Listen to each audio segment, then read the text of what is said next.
আপনার কি সারাক্ষণ মনে হয় আমার তো টাকা নেই, আমার তো কপাল খারাপ? বন্ধুদের আড্ডায়, আত্মীয়দের সামনে বা সোশ্যাল মিডিয়ায় কি আপনি নিজের অভাবের কথা খুব আফসোস করে বলে বেড়ান? আপনি কি ভাবেন এতে মানুষ আপনাকে খুব ভালোবাসবে বা অন্তত একটু সহানুভূতি দেখাবে? যদি এই কাজগুলো আপনি করে থাকেন, তবে আজ এবং এক্ষুনি নিজেকে এই মারাত্মক ক্ষতির হাত থেকে বাঁচান। কারণ মানুষের সহানুভূতি দিয়ে আপনার মাসের বাজার খরচ চলবে না, আর আপনার জীবনের কোনো স্বপ্নও পূরণ হবে না। নিজেকে ছোট করে, নিজেকে অসহায় প্রমাণ করে আপনি আসলে নিজেরই কত বড় ক্ষতি করছেন তা হয়তো আপনি কল্পনাও করতে পারছেন না।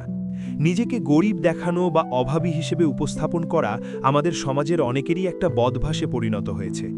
অনেকেই মনে করেন নিজের কষ্টের কথা সবাইকে বললে মানুষ হয়তো তাকে সাহায্য করবে, তাকে নিয়ে ভাববে। কিন্তু বাস্তব পৃথিবীটা একটু অন্যরকম। আপনি যখন বারবার সবাইকে বলতে থাকেন যে আপনি গরিব, আপনার কিছু নেই, তখন মানুষ হয়তো প্রথম দু একবার আপনার কথায় দুঃখ প্রকাশ করবে, কিন্তু এরপর থেকে তারা আপনাকে এড়িয়ে চলতে শুরু করবে।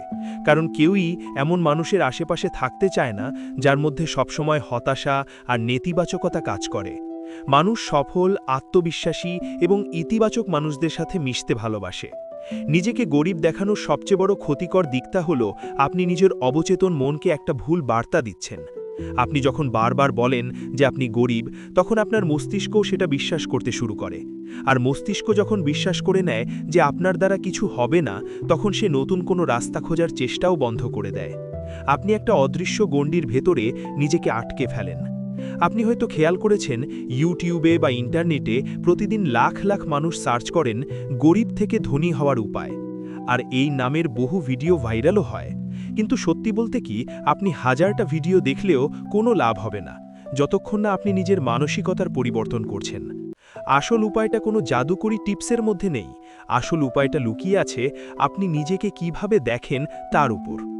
আপনার পকেটে হয়তো আজ টাকা নেই, আপনার ব্যাংক ব্যালেন্স হয়তো শূন্য, কিন্তু তার মানে এই নয় যে আপনি একজন মূল্যহীন মানুষ।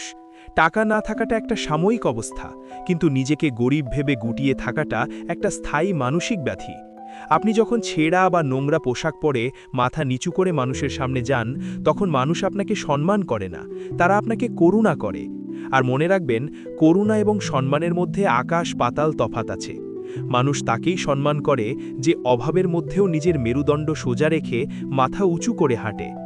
আজ থেকে একটা নতুন নিয়ম নিজের জীবনে প্রয়োগ করুন। আপনার যা কিছু আছে তা নিয়েই পরিপাটি থাকার চেষ্টা করুন। পরিষ্কার জামাকাপড় পরুন, মানুষের সাথে চোখে চোখ রেখে আত্মবিশ্বাসের সাথে কথা বলুন। কেউ যখন জিজ্ঞাসা করবে কেমন আছেন, তখন বুক ফুলিয়ে হাসি মুখে বলুন, খুব ভালো আছি, আর নিজের কাজের জন্য দারুণ কিছু করার চেষ্টা করছি।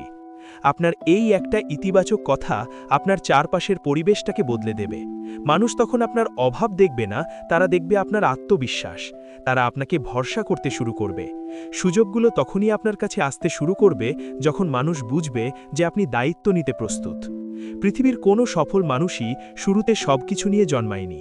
তাদেরও অভাব ছিল, তাদেরও কষ্ট ছিল, কিন্তু তারা কখনো মানুষের কাছে গিয়ে নিজেদের অভাবের বিজ্ঞাপন দেয়নি।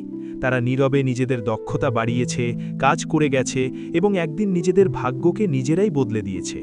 আপনার চোখের জল বা আপনার কষ্টের গল্প দিয়ে এই দুনিয়াকে জয় করা যাবে না। দুনিয়াকে জয় করতে হলে দরকার কঠোর পরিশ্রম, নতুন কিছু শেখার আগ্রহ আর অটুট আত্মবিশ্বাস। তাই আজ থেকে নিজের অসহায়ত্বের গল্প বলা বন্ধ করুন। কে কি দিল না, কার জন্য আপনি পিছিয়ে পড়লেন, এইসব অজুহাত বাদ দিন। নিজের জীবনের দায়িত্ব নিজের কাঁধে তুলে নিন।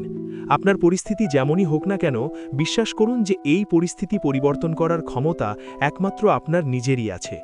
নিজেকে এমনভাবে তৈরি করুন যাতে একদিন আপনার সাফল্যের গল্প শুনে অন্য মানুষ অনুপ্রেরণা পায়। নিজেকে গরিব দেখানো বন্ধ করে নিজেকে একজন লড়াকু যোদ্ধা হিসেবে প্রমাণ করুন। কথাগুলো যদি আপনার মনের ভেতর একটুও নাড়া দিয়ে থাকে, যদি মনে হয় আজ থেকে আপনি নিজের চিন্তাভাবনা বদলাতে প্রস্তুত, তবে ভিডিওটিতে একটি লাইক দিয়ে আমাদের সাথে যুক্ত থাকুন। চ্যানেলটি সাবস্ক্রাইব করে রাখুন যাতে এমন আরও বাস্তবধর্মী এবং জীবনমুখী আলোচনা আপনার কাছে পৌঁছতে পারে। কারণ আপনাদের জীবনের এই ছোট ছোট পরিবর্তনগুলোই আমাদের একমুঠো শিক্ষা চ্যানেলের আসল সার্থকতা। ভালো থাকবেন, আত্মবিশ্বাসের সাথে এগিয়ে যাবেন।